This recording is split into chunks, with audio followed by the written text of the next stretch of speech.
வணக்கம். மற்றும் ஒரு பதிவில் இணைந்திருக்கின்றோம். இன்றைய நாளில் வந்திருக்கக்கூடிய செய்திகள் தொடர்பாக இந்த பதிவில் விரிவாக பார்க்க போகின்றோம்.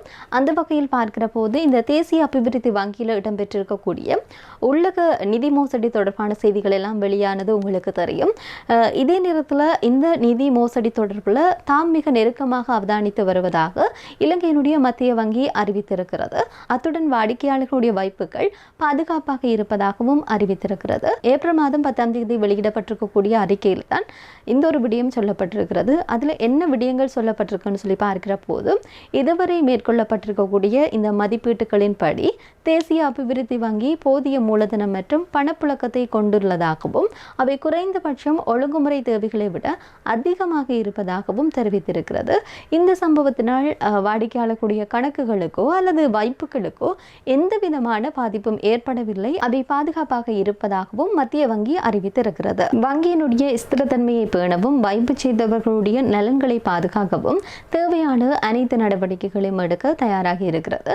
இது தொடர்பாக வங்கியுடன் ஏனைய தரப்பினருடனும் தொடர்ச்சியான தொடர்புகளை பேணி வருவதாகவும் குறிப்பிடப்பட்டிருக்கிறது. அது மட்டுமன்றி அவர்கள் சொல்லியிருக்கக்கூடிய விடயங்கள் தொடர்பாக மேலதிகமாக பார்க்கிற போது, முன்னதாக தம்முடைய ஊழியர்கள் சிலரால் முன்னெடுக்கப்பட்ட சுமார் 13.2 பில்லியன் ரூபாய் பெறுமதியிலான இந்த உள்ளக நிதி மோசடி ஒன்று கண்டறியப்பட்டிருப்பதாக தேசிய அபிவிருத்தி வங்கி வெளிப்படுத்தி இருந்தது. இதன் அடிப்படையில் தான் வாடிக்கையாளர்களுடைய மீதி கணக்குகளில் எந்த விதமான மாற்றமும் ஏற்படவில்லை எனவும் வங்கியின் செயல்பாடுகள் தடையின்றி முன்னெடுக்கப்படுவதாகவும் வங்கி நிர்வாகம் தெரிவித்திருந்தமையும் குறிப்பிடத்தக்க ஒரு விடயமாக இருக்கிறது.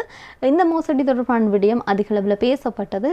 இவை தொடர்பாகத்தான் மத்திய வங்கியும் தற்போது ஒரு அறிக்கை ஒன்றை வெளியிட்டிருக்கின்றது. இதே நேரத்தில் யாழ்ப்பாணத்தில் தையட்டி விகாரை தொடர்பான ஒரு விடயமும் இன்றைய நாளில் வெளியாகி இருந்தது. அதாவது அந்த தனியார் காணிகளை விடுவிப்பதற்கான முதற்கட்ட நடவடிக்கையாக எதிர்வரக்கூடிய ஏப்ரல் மாதம் 17ஆம் தேதி இந்த காணி அளவீட்டு பணிகள் முன்னெடுக்கப்பட்டிருப்பதாக கடற்றொழில் அமைச்சரான ராமலிங்கம் சந்திரசேகர் தெரிவித்திருக்கின்றார்.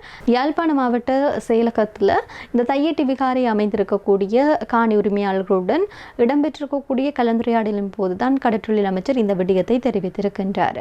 விகாரை அமைந்துள்ள மற்றும் அதனை சூழவுள்ள தனியார் காணிகள் எதிர்வரும் 17ஆம் தேதி நில அளவை திணைக்கள அதிகாரிகளினால் அளவீடு செய்யப்படும்.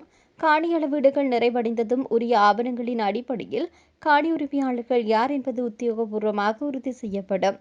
அவ்வாறு உரிமையாளர்கள் உறுதி செய்யப்பட்ட பின்னர் மிக விரைவான காலப்பகுதிக்குள் அந்த காணிகளை மீண்டும் மக்களிடம் ஒப்படைப்பதற்கு நடவடிக்கை எடுக்கப்படும் என அமைச்சர் உறுதியளித்தார்.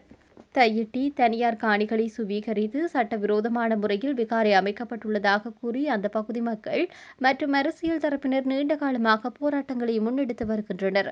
புதிய அரசாங்கம் பதவியேற்றதை தொடர்ந்து இந்த காணிகளை விடுவிப்பதற்கான ராஜதந்திர நகர்வுகள் துரிதப்பட்டுள்ளமை குறிப்பிடத்தக்கது. இதே நேரத்தில் இஸ்ரேல் தொடர்பாக வந்திருக்கக்கூடிய செய்திகளில் ஈரானுக்கும் அமெரிக்காவிற்கும் இடையான பாகிஸ்தான் மத்தியஸ்தராக நின்று கொண்டு ஒரு பேச்சுவார்த்தை நடைபெற இருக்கிறது. இந்த நிலையில் பாகிஸ்தான் பிரதமர் வெள்ளிக்கிழமை அன்று உரையாற்றியிருந்தார் நாட்டு மக்களுக்கு.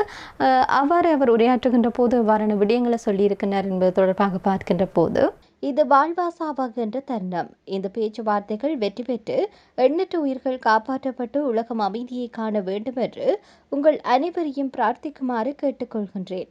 அமெரிக்க ஜனாதிபதி டொனால்ட் ட்ரம்பின் நெருங்கிய கூட்டாளியான பாகிஸ்தான் ராணுவ தளபதி மற்றும் வெளியுறவு அமைச்சர் ஆகியோர் போரின் தீப்பிழம்புகளை அணைத்ததற்காக ஷெரீப் அவர்களை பாராட்டினார். இறைவன் நாடினால் பேச்சுவார்த்தைகளுக்காக அமெரிக்கா மற்றும் ஈரான் ஆகிய இரு நாடுகளின் தலைவர்களும் பாகிஸ்தானில் இருப்பார்கள் என்று பிரதமர் மேலும் கூறினார். பாகிஸ்தான் தலைமை தங்களால் இயன்ற சிறந்த முயற்சிகளை மேற்கொண்டு இந்த பேச்சுவார்த்தைகள் வெற்றி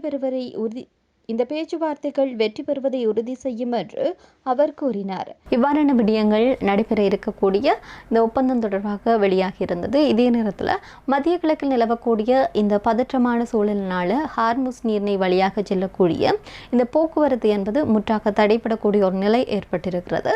அதே நேரத்தில் அடுத்த 3 வாரங்களுக்குள் இந்த ஹார்முஸ் நீர்நிலை மீண்டும் திறக்காவிட்டால் ஐரோப்பா முழுவதும் விமான எரிபொருள் கடும் தட்டுப்பாட்டை சந்திக்கும் என்று சொல்லி ஐரோப்பிய விமான நிலையங்களுடைய இருக்கக்கூடிய வர்த்தக அமைப்பான ACI யூரோப் எச்சரித்திருக்கிறது. இது குறித்து ஐரோப்பிய ஆணையகத்தின் எரிசக்தி மற்றும் சுற்றுலாத்துறை அந்த அமைப்பு கடிதம் ஒன்று எழுதியிருக்கிறது.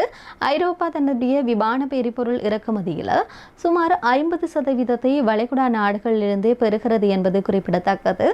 இந்த விநியோக தட்டுப்பாடு விமான நிலைய செயற்பாடுகளை கடுமையாக பாதிப்பதோடு ஐரோப்பாவின் பொருளாதாரத்திலும் பெரும் சரிவை ஏற்படுத்தும் என்று அஞ்சப்படுகிறது. எரிபொருள் தட்டுப்பாடு குறித்த கவலையினால் ஏற்கனவே பல விமான நிறுவனங்கள் தங்களுடைய விமான சேவைகளை குறைத்துள்ளன. மேலும் பயணிகளுக்கான கட்டணத்தையும் உயர்த்தியுள்ளன. போர் தொடங்குவதற்கு முன்பு ஒரு தொன் $831 இருந்த ஐரோப்பிய விமான எரிபொருள் விலை தற்போது முன்னெப்போதும் இல்லாத வகையில் $1838 உயர்ந்திருக்கிறது. இதனால மிக கடுமையான ஒரு தட்டுப்பாடு நிலவுவதற்கான காரணமாக அமைந்துவிடும் என்று சொல்லப்படுகிறது. இவ்வாறாக இன்றைய நாளில் வந்திருக்கக்கூடிய மிக முக்கியமான விடயங்கள் தொடர்பாக பார்த்திருக்கின்றோம்.